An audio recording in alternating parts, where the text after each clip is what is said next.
Sean todos bienvenidos a una nueva edición de Economía Digital con Aaron Olmos por la plataforma de Punto de Corte Televisión. Mi nombre es Aaron Olmos, soy economista, docente investigador universitario,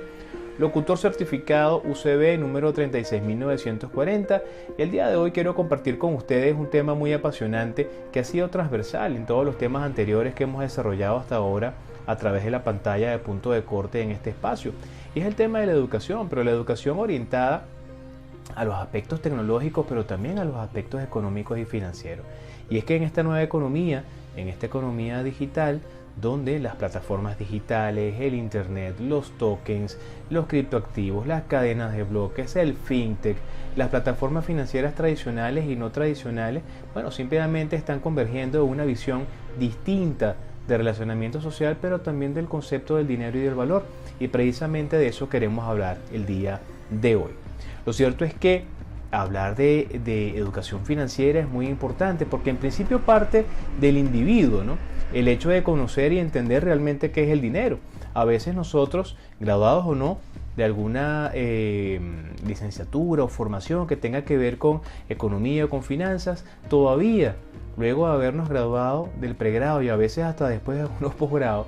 existe una confusión sobre lo que es realmente el dinero como concepto y el valor que le damos a las cosas. Y eso lo entendemos desde el punto de vista de el uso de algunas palabras en su significado, la semántica que está detrás de esto. A veces las personas hablan de precio como costo, o hablan de costo como valor o gasto, y pareciera que fuese lo mismo y realmente no lo es. Y lo cierto es que en principio el dinero no solamente es aquel que un banco central emite, bien sea acuñado o bien sea impreso. El dinero es toda aquella mercancía que es intercambiable en un mercado y puede cubrir una necesidad. Y desde ese punto de vista, el dinero es un elemento fundamental para los intercambios en los mercados a nivel global, hoy por hoy más digital que nunca. Lo cierto es que todas las cosas que nosotros, y bienes y servicios, elementos semielaborados, materias primas a nivel general en la economía, en el ciclo de vida de todos nosotros, de las personas, las empresas y de los gobiernos, se miden en dinero a través de la variable precio. Y lo interesante es que ese precio lo terminamos entendiendo como la cuantificación monetaria del valor de algo. Y lo cierto es que el valor de algo es algo en principio subjetivo y que no necesariamente está vinculado con elementos estrictamente monetarios, sino que en principio tienen que ver con la capacidad que tiene un bien o servicio de poder cubrir una necesidad. Entonces muchas personas a veces en los mercados van y preguntan cuál es el costo de eso. Y el costo resulta que es el precio de los factores de producción para generar un bien. Y lo cierto es que, en definitiva, el precio final tiene incorporado una estructura de costo. Pero hay mucha gente que también habla de gasto. Y los gastos son la erogación en dinero de algunas actividades o servicios que están vinculados con el proceso productivo, pero que no lo están directamente. Y que en definitiva, cómo no, sí forman parte de la generación y la puesta en marcha de un servicio, la colocación de un bien en un mercado, pero que en definitiva cada uno responde a una característica diferente de los procesos económicos. Cuando hablamos de educación financiera también hablamos de finanzas y hablamos de finanzas personales. Y básicamente tiene que ver con esa noción o esa capacidad que podemos llegar a tener todos de ser conscientes de la generación de ingresos por la vía del trabajo. Y principalmente todos nosotros en sociedad generamos ingresos a través de la venta de la fuerza de trabajo en algún espacio a título personal bajo relación de dependencia. Ese dinero que recibimos en contraprestación por la venta de la fuerza de trabajo, que en principio lo entendemos como ingreso personal y luego cuando se suma con el de todos los miembros de la familia es el ingreso familiar, se convierte al mismo tiempo en cierta manera en el presupuesto que tenemos para poder enfrentar esos gastos y costos que en principio están en el hogar, pero que también son gastos y costos que son personales, ¿no? La salida de dinero principalmente la podemos ver como la capacidad de poder cubrir nuestras necesidades y poder consumir bienes y servicios que en definitiva nos tendrían que dar satisfacción a través de la entrega de mucho valor por la cobertura de esas necesidades. Pero también esa educación financiera va orientada al hecho de entender que existen productos financieros, existe un sistema financiero general que no solamente es la banca, sino que también es la bolsa de valores, el mercado bursátil, pero también es seguro, pero también es el tema de la actividad, por ejemplo, inmobiliaria, que forma parte también del área de las inversiones. Y lo interesante es que muchas personas llegan a concluir, bueno, mira, eso es algo muy elevado y yo me manejo más bien a un nivel muy sencillo, a un nivel en el cual, bueno, puedo comprar las cosas que requiero todos los días y no voy más allá de eso, coloco mi dinero en el banco y bueno, pues hay un tipo de interés allí que me remunera, bueno, y en algún momento yo veré de qué manera genero más ingresos. Y lo cierto es que tenemos grandes variables a entender dentro de todas las economías. Hay problemas monetarios a los cuales tenemos que hacerle frente. El principal problema monetario es la inflación. Y la inflación la entendemos por la vía del índice de precios al consumidor, o en Venezuela el índice nacional de precios al consumidor, que se mide por la variación de precios de una canasta típica de bienes y servicios promedio para una familia de 4 personas. Y básicamente esto lo podemos entender como el aumento generalizado de los niveles de precios, que tiene un efecto negativo sobre la capacidad que tiene la propia moneda a través de ese salario o de ese ingreso para poderse transformar en bienes y servicios. En la medida en que una persona siga ganando generalmente la misma cantidad en esa moneda todos los meses y los precios sigan creciendo a gran velocidad, que es el principal síntoma de la inflación, vamos a tener entonces una menor capacidad para poder cubrir las necesidades del hogar. Esto evidentemente tenemos que tomarlo en consideración bajo cualquier esquema personal, empresarial, gubernamental, porque son esos problemas monetarios lo que en principio tenemos que entender para comenzar a tener una finanza sana, en la medida en la cual yo sepa que tengo que sobreponerme al hecho inflacionario a través no solamente de la generación de ingresos por vías adicionales a las que ya yo tengo, sino también ser consciente de que es un problema que está ahí y que es un gran impuesto que se paga, aunque no lo queramos, porque es a través de la vía de los precios que se hace presente y de alguna manera está en esos bolsillos de todos nosotros, aunque no lo queramos, ¿no? Este gran problema monetario tiene muchos componentes y en principio tiene que atacarse desde política económica coordinada a través de política monetaria y cambiaria, que son responsabilidades de los bancos centrales de los países, pero que afectan a los gobiernos, afectan a las empresas, afectan a las personas en su flujo de efectivo, en su generación de ingresos, en la venta. Nominalmente tenemos mucho dinero, pero realmente podemos comprar poco. Y es allí cuando comienza a funcionar la lógica de los tipos de cambio. Hay monedas que tienden a ser mucho más fuertes que otras, y lo cierto es que muchas personas, dentro de algunas economías domésticas, economías internas, prefieren colocar parte de ese dinero que generan producto de su trabajo en una moneda distinta que no depende de la política económica del país de origen. Y por eso en definitiva se habla de monedas fuertes o monedas duras que resisten los embates de esa inflación o hiperinflación en el caso venezolano y son de la preferencia de la mayoría de las personas y empresas en la medida en la cual las puedan tener o las puedan recibir como una forma efectiva y eficiente por el trabajo que están desarrollando. Pero es que la educación financiera va inclusive mucho más allá y tiene que ver con la planificación. Esa planificación en el mediano y en el corto plazo, tanto de las personas como de las empresas, que tiene que ver con una visión de largo plazo para el ejercicio de esos flujos de efectivo, toda esa cantidad de dinero que a título personal entra al hogar producto de mis actividades, pero que son producto de las ventas en el caso de las empresas y son producto de la actividad económica general, recogida de impuestos en el mercado interno, pago de aranceles, venta de bienes y servicios al resto del mundo a nivel de los países. Lo cierto es que la educación financiera es algo fundamental para que todos tengamos en consideración. Y la pregunta es cómo esto se mezcla con la educación tecnológica. Bueno, es que resulta que mayormente el dinero hoy lo entendemos como un elemento desmaterializado, digitalizado, que principalmente está presente a través de plataformas digitales en los sistemas financieros nacionales y globales como datos que estamos utilizando para intercambiar por bienes y servicios.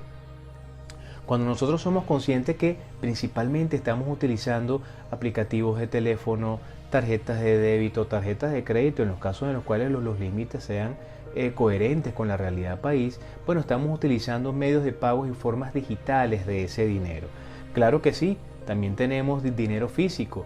Para los países hiperinflacionarios principalmente billetes, ¿no? Pero en los países que no tienen ese mal monetario, billetes y monedas que tienen poder de compra. Y lo interesante es que entonces, bueno, tenemos una mezcla de formas de dinero que representan valor en la medida en que cubren las necesidades de todos nosotros. Entonces, ¿por qué es importante aprender del hecho tecnológico? Porque en la actualidad, a través de todos estos avances que estamos viendo, la blockchain, las criptomonedas en general, los tokens, plataformas fintech, plataformas o traductores de pago, tenemos formas de dinero digitales y fíjense ustedes, hoy se está hablando de un dinero privado, un dinero público, un dinero corporativo a nivel de la taxonomía del dinero, es decir, empresas que están creando datos digitales bajo la figura de los tokens que están respaldadas por la capacidad de esa empresa de generar ingresos, pero además hay otras empresas o proveedores que se suman al hecho de garantizar que las operaciones con esos datos digitales también son tan válidas como la del dinero que genera un banco central de un país. Pero también tenemos unos datos digitales que son creados por particulares. Y lo interesante de esto es que tenemos hoy una gran cantidad de opciones de datos digitales que son utilizados como dinero, además del dinero de los bancos centrales. Pero más allá del tema de la digitalización del dinero, la desmaterialización del dinero, la intención que está detrás de la educación tecnológica, detrás de esto, es entender que como usuarios tenemos que comprender todos los pasos de ese ecosistema y todos esos elementos que hacen vida dentro de esta nueva lógica de intercambio de valor digital, donde ya no solamente son los bancos los que están creando instrumentos financieros o herramientas a través de las cuales podamos nosotros ejercer nuestro derecho como consumidores, de trasladar valor de un lado para el otro y consumir bienes y servicios, sino que de alguna manera se están creando espacios distintos que tenemos que entender, y yo diría un poquitico más allá de solamente la visión de usuario, sino tener un poquitico más de ese gusanillo de la duda y tratar de entender a nivel técnico cómo funciona. Y lo interesante que está detrás de esto es que hoy por hoy se están creando nuevos espacios. Fíjense ustedes la maravilla que tenemos hoy de los tokens a través de los contratos inteligentes en algunas cadenas de bloque, que eso lo vamos a hablar más adelante con mucho más detalle, que están representando valor no transaccional, sino elementos digitales que son activos, que en definitiva se pueden colocar a la venta y que para muchas personas, así como el arte o como la música, son susceptibles de tener un valor distinto y que con el paso del tiempo puedan ganar una capacidad para ser intercambiados en términos diferentes a lo que es el dinero tradicional. La lógica de la fungibilidad o no fungibilidad que está detrás de un elemento de intercambio. O sea, hoy por hoy, y es acá donde yo quiero hacer el acento el día de hoy conversando de este tema, es que tenemos que educarnos formalmente o informalmente en temas de finanzas, pero también en elementos tecnológicos y en finanzas digitales, porque en definitiva nuestros centros de formación no necesariamente van a la velocidad de los nuevos cambios. Y eso es importante recordarlo, porque nuestros colegios, nuestros liceos, nuestras universidades, nuestros tecnológicos no necesariamente nos están explicando estas cosas. Generalmente vemos estos elementos quizás por ahí en un posgrado, en un cuarto nivel o en un quinto nivel, en algún seminario, donde un profesor con cierta libertad de cátedra traiga esos temas al salón de clase y se ponga a discutir y a solicitar quizás alguna asignación que esté vinculada con estos temas y ponerse a ver a futuro cómo está cambiando todo a través de la tecnología. Principalmente manejamos una gran cantidad de sesgos con respecto a la realidad financiera que tenemos en la actualidad y tenemos que entender que va mucho más allá de lo que nosotros actualmente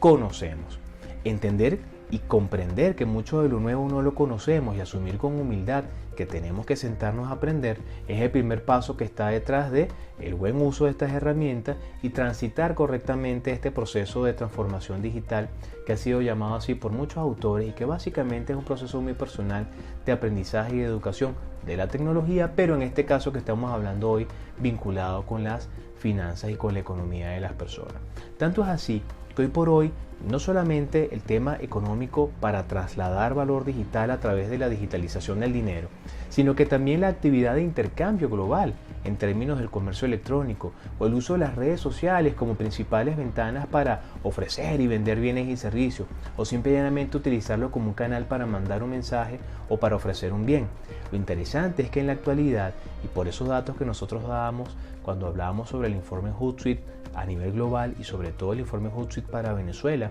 donde veíamos la gran cantidad de personas utilizando activamente redes sociales, la gran cantidad de personas con teléfonos inteligentes habilitados para billeteras digitales y todos estos elementos que por adaptación están presentes en nuestros dispositivos, descargándolo de una plataforma, bien sea iOS o bien sea Android. Tenemos la gran necesidad y tenemos el deber de entender correctamente de qué manera está pasando esto. Es muy fácil